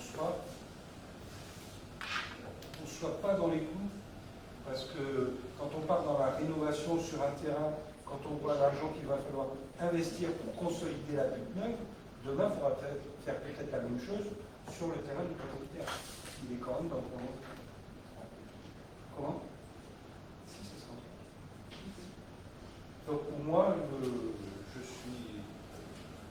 je reste sur le vote qui a été fait lors de la dernière mandature. Okay. Est-ce d'autres questions, d'autres remarques, d'autres avis?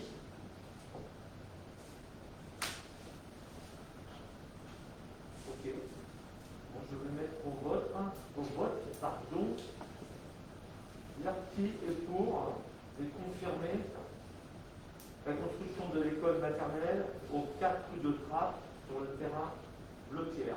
Qui est pour? Je vote pour Lionel, il m'a dit explicitement qu'il était. D'accord. Ok, merci. Qui s'abstient?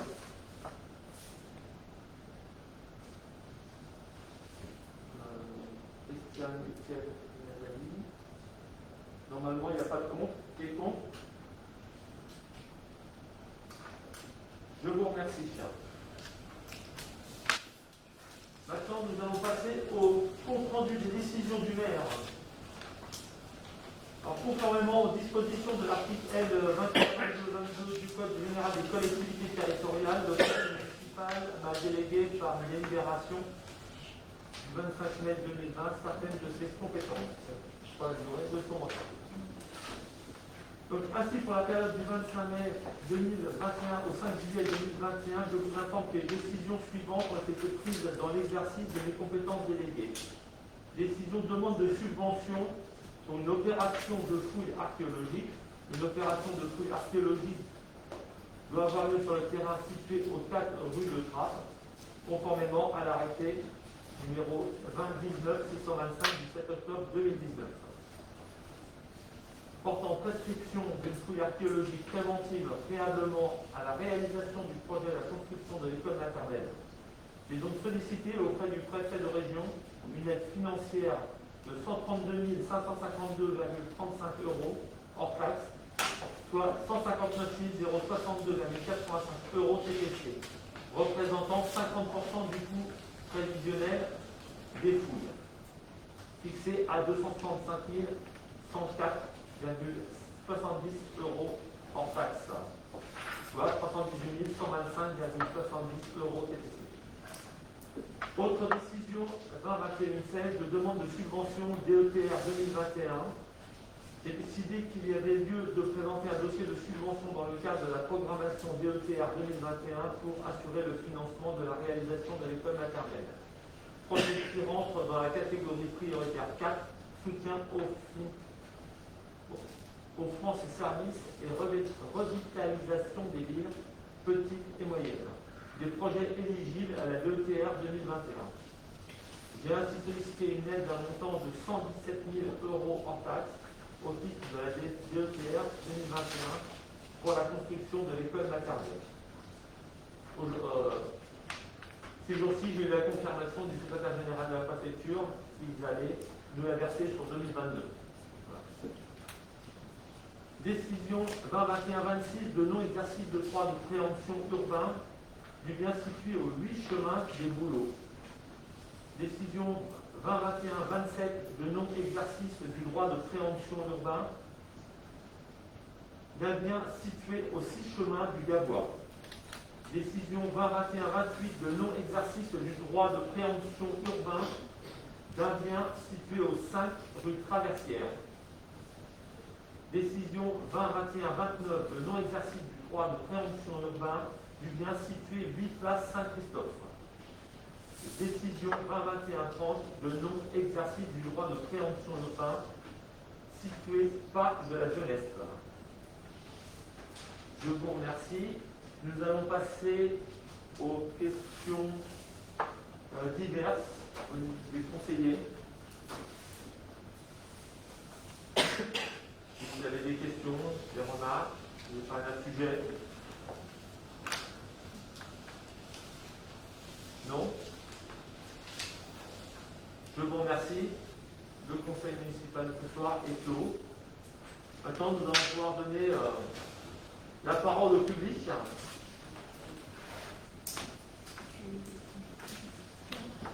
Oui. Je voulais savoir à quelle date approximative l'école maternelle justement sur le terrain de tir pourrait voir le jour avant que c'est acté. À peu près. Après, bah déjà, là, je pense que juillet, août, ça va rester un peu en stand-by. Bien qu'on a la nouvelle, on va relancer. Donc, je pense que le temps de relancer les études, faire les esquisses architecturales, pour les maîtres, je pense que les travaux débuteront au mieux, fin de semestre 2022. Il y a quand même tous les appels d'offres, les tests terminés. Et les fouilles, on ne sait pas. Alors, les fouilles, normalement, commencent au mois de juillet. Mais, on a un aléa sur le résultat des fouilles. un aléa, oui. Ils ont jusqu'à 1 an pour remettre leur rapport.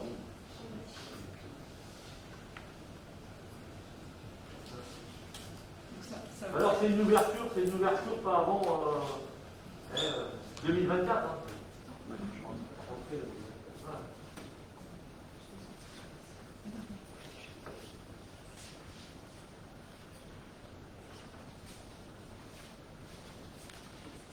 question dans le même sujet. Il y a un certain nombre d'entre vous qui avaient quand même, je dirais, voté la destruction à la fois de la maison Blottière et le presbytère. Oui. Donc ça avait été, vous avez réfléchi, on a réfléchi, il y a quelque chose qu'est-ce qui nous a fait changer d'avis? Parce que des fois, dans chaque fois, on ne comprend pas. Vous allez comprendre. C'est des bâtiments de France, tout simplement, qui ont refusé que ces bâtiments soient détruits. D'accord. Avec le recul, c'est une bonne chose. Je ne suis pas prononcé, c'est juste que quand on lit le compte rendu, il y a destruction, et peu de temps après, presque la même personne, on conserve. Il y avait obligation de détruire, à un moment donné, il était en arrêté de péril, le bâtiment. Il y a eu un arrêté de péril. Non, je pose la question, mais en fait, non, il n'y avait pas obligation. Donc voilà, c'est la réponse, elle se fait. Alors sans vouloir remuer le couteau dans la tête, en 2007, j'étais grandement investi en parallèle, c'est-à-dire qu'on y après tout. Dans le projet, il y avait aussi la cantine. Dans le presbytère, il y avait le projet de faire la bibliothèque qui était dans la GECO. C'était pas école, mais c'était à côté, et c'était de mémoire de mélanger la bibliothèque de l'école primaire et la bibliothèque municipale. C'était un projet, une idée. Il y a eu des dizaines. Ça a été fait juste après la libération de ce lieu par le curé qui est décédé. Mais cette idée pourrait très bien ressortir, pourquoi pas? Mais dans les bibliothèques, oui, mais pas à l'école maternelle, non, on est très bien de l'autre côté. Sinon, le sujet qui n'a rien à voir, là, depuis ce matin, on a vu pas mal de géomètres à l'entrée de Châteaufort, côté Toussus. Il y a quelque chose qui va être fait ou quoi ou ça, je sais pas, j'ai vu personne. Où ça? Les géomètres du département. Il y avait une camionnette qui vient. Ça doit être pour le doublement des RD36. Non, mais attends, ils étaient sur cette portion-là. Ils étaient là au grand sapin, quoi. Ils sont restés en bout de temps, d'un côté et de l'autre. Et après, je les ai vus on les a vus un peu plus loin dans la rue de la Perruche. Alors c'est peut-être pour, je ne sais pas du tout, comme pour le RD36, je sais qu'ils doivent déplacer les bassins, ils doivent en faire d'autres. C'était vraiment ce château. Non, mais peut-être qu'ils sont descendus parce que les canalisations pour les écoulements d'eau, je sais pas du tout, je ne peux pas vous dire, c'est peut-être pour prendre les niveaux par rapport aux écoulements. Je ne sais pas, j'ai pas comme ils interviennent sur la commune, vous êtes au courant après coup ce qu'ils ont fait ou... Non. Pas forcément. Donc, d'accord. Sinon, dans le tableau des comptes, là, de Young Point Vision, on a pu voir qu'il y avait une amende de 1 500 €. Avec en gros le nom de la personne. Il s'en est où le procès? C'est fini? Pas fini? C'est fini. Et il va se passer quoi? Je dirais, l'entrée de la rue d'église, côté rue Trappe. Et bien, on a été condamné donc à 1 500 €, dommages et intérêts. Et le juge a considéré que le mur qui soutenait la route nous appartenait, donc on doit le remettre en état. Pour après peut-être retrouver le trottoir, si le mur est bien costaud. Espérons. Et après, alors si... Non, on parle bien du même endroit, il n'y a pas de problème. Oui, non, mais on parle... Et alors, le mur qui sera remis, que le trottoir sera bien fait, on mettre quelques voitures et tout. La partie au-dessus, là où il y a le grillage qui est complètement éclaté, on trouvera un grillage pour avoir le panorama sur la vallée. Absolument, puisque ce mur appartient à la commune, donc on sera à même de changer de grillage. D'accord, oui, mais comme c'est de commune à propriété privée, s'il faut mettre un truc qui occulte, ça serait gênant quand même, quoi. Non. Et l'ancienne entrée de la rue d'église, ça en est où? C'est qui est fermé? Nulle part, toujours en procès. On attend la décision du juge. Sinon, on a vu passer qu'il y avait 5 banques qui allaient être achetées, ils vont être mis où dans Châteaufort? Des banques. Des banques? Des banques. Oui. Dans le truc, il y avait 5 banques achetées. Il y en a qui avaient mis à côté du cyclistable, il y en a qui avaient mis au jardin d'ensemble, un qui avait mis le chemin de la Rigole à côté du chemin Garbu, un autre en décalage. Le dernier, où? En réserve. On réserve. Et sinon, c'est ça, on est bien, on est content d'y être revenu, mais l'éclairage, il est de moins en moins, il y a 5 lampes claquées, et ça va un peu sombre.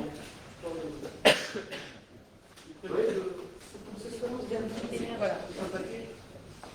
On a bien vu, non, mais c'est pas de changer les ampoules. Et là, qu'on prêtait tout récemment. Et sinon, du trappe, un peu plus loin, il y avait de la végétation qui pousse régulièrement d'un côté, au 5, et maintenant c'est en face aussi. Alors c'est plus que le trottoir prendre à un moment donné. Bon, les écoliers, vous avez fait l'école pendant 2 mois, mais c'est vrai que c'est pas cool.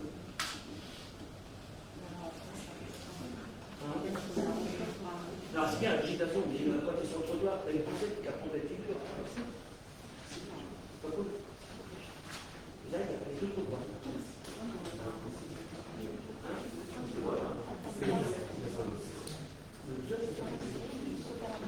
Oui, d'accord. Est-ce qu'il y a d'autres questions dans la salle? Oui, il n'y a pas? Je voulais juste dire, je suis très content d'entendre, il faut conserver le presbytère, maintenant qu'il ne va plus servir à l'école maternelle. C'est quand même un bâtiment qui risque de s'écrouler si on n'a pas des projets et si on ne commence pas assez rapidement, vu les délais dans tous les projets, quand on entend que la nouvelle école sera peut-être ouverte en 2024. Je pense que le presbytère mérite des projets relativement précis et qu'on ne mette pas ça au calendrier, sinon ça fera comme la petite maison à l'entrée d'Ors qu'on a vu habiter, qu'on a vu s'effondrer, pour laquelle j'ai moi-même aidé à travailler avec des jeunes pour essayer de récupérer le toit, etc. Et tout ça, petit à petit, ça s'effondre si on n'a pas des projets qui se précisent un peu. Est-ce que la commune a les reins assez solides pour maintenant faire la maison sur le terrain de tiers et puis quand même avoir un projet précis sur le presbytère? C'est ce que je disais tout à l'heure. C'est maintenant la commission SCOP, la commission patrimoine.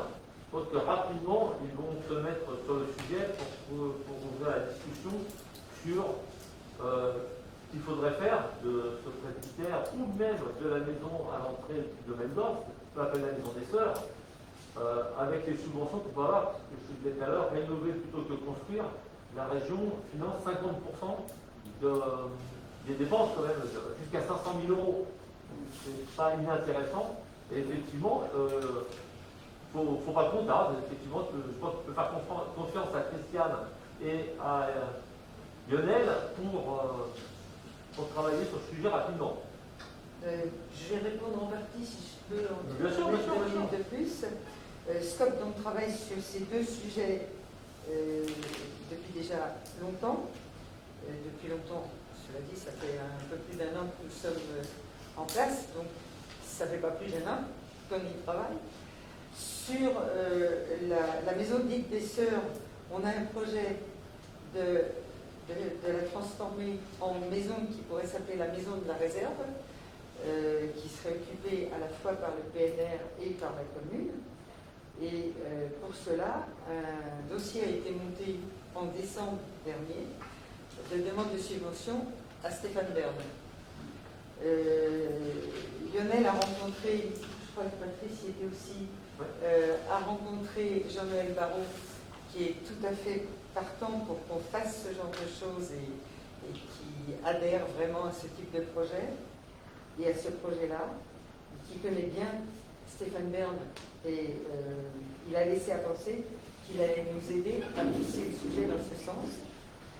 Parallèlement à ça, il y a un certain nombre de subventions dans le cadre de celles qui ont été évoquées tout à l'heure, qui sont également encore de demande. Donc, le projet de cette maison dite des Sœurs pourrait voir le jour relativement rapidement par rapport à l'avancement que nous avons su. Pour ce qui concerne le presbytère, on a aussi envisagé des choses. On a envisagé, parce que le parc naturel souligne qu'il y a de gros manques au niveau de locaux artistiques, donc il pourrait y avoir des espaces de coworking artistique, par exemple. On a envisagé également des locaux d'habitation. C'est un petit peu plus compliqué à cause des problèmes de stationnement. Et puis on a envisagé aussi, comme dans la commune de Choiseul, où a été extrêmement réussi, un gîte communal qui fait à la fois habitation, pas longue durée, on va dire, et restauration. Voilà où on en est au niveau de SCOP, c'est-à-dire la commission patrimoine, sur ces deux sujets. Et on peut ajouter en fait aussi des témoins qui ont été posés sur le presbytère, oui. Puisqu'il y a des fissures. Alors moi, en termes de technique, je ne suis pas forcément très calé, mais en fait, ces témoins, en fait, il faut qu'ils soient mis en place pendant un an pour voir l'évolution. Ils ont été posés il y a quelques mois. Voilà. Donc effectivement, il y a la réflexion pendant ce temps-là qui est en cours au sein de la commission patrimoine, mais dans un an, on va peut-être nous dire qu'il y a des choses qu'on ne pourra vraiment pas faire, par exemple un établissement qui reçoit du public, par exemple, ou que ça sera plus cher de consolider certaines parties, etc. Donc on va laisser encore. Entre-temps, il y aura du travail qui sera effectué sur la route neuve, comme le disait la ministre tout à l'heure, et que, évidemment, je suppose qu'il va y avoir un œil en même temps sur la partie qui est un petit peu à droite de la route neuve. Et parce que ça doit quand même aller un peu de pair, c'est ce qu'on peut supposer, même si on est des néophytes. Ok. En revenant pour le presbytère, c'est vrai que, comme disait très justement Alice, on manque de place pour l'accueil des jeunes enfants. Et ça pourrait, enfin c'est juste une idée, hein, je suis en retrait. Mais créer une MAM, c'est-à-dire pour accueillir les assistantes maternelles, parce que là actuellement, à la crèche de Toussus, il n'y a que 6 enfants de Châteaufort qui ont pu être acceptés à la rentrée, et il y a 18 enfants de Châteaufort en attente. Donc ça représente 24 petits. En tout, je rebondis sur ce que disait Étienne, effectivement, il y a un creux, mais il va y avoir une remontée d'ici 2-3 ans du nombre d'enfants à accueillir en maternelle, ce qui est important à prendre en compte. Et donc ça pourrait être une idée, et je pense que vous pouvez y avoir certainement des subventions pour le patrimoine, mais également au niveau de la carte, qui sont assez généreux, comme on a pu voir au niveau du centre de voyage. Voilà, c'est une idée commune. C'est une bonne idée que je m'empêche de noter pour stopper. Ok, merci. Y a-t-il d'autres questions dans le public? J'espère que le mur que vous êtes condamné à refaire, pardon, j'espère que le mur que vous êtes condamné à refaire, votre équipe, il va être fait contre les bétons pour pas qu'il y ait le lierre de l'autre propriété qui vienne le grignoter pendant quelques temps comme maintenant. Avec un grillage aussi pour voir la vie. Voilà, on verra les faits professionnels. Sandrine, y a-t-il des questions en ligne? Il n'y en avait pas. Alors, je parlais d'après 18h. La seule, c'était la personne qui s'est plainte du côté Bois des Roches, qu'on l'a traité par ailleurs. Donc, j'en ai pas reçu par ailleurs. Ok. Ok, merci à tous. Merci à vous. Merci, et puis j'espère qu'on aura l'occasion de vous revoir à un congrès. C'est très important pour nous. Merci.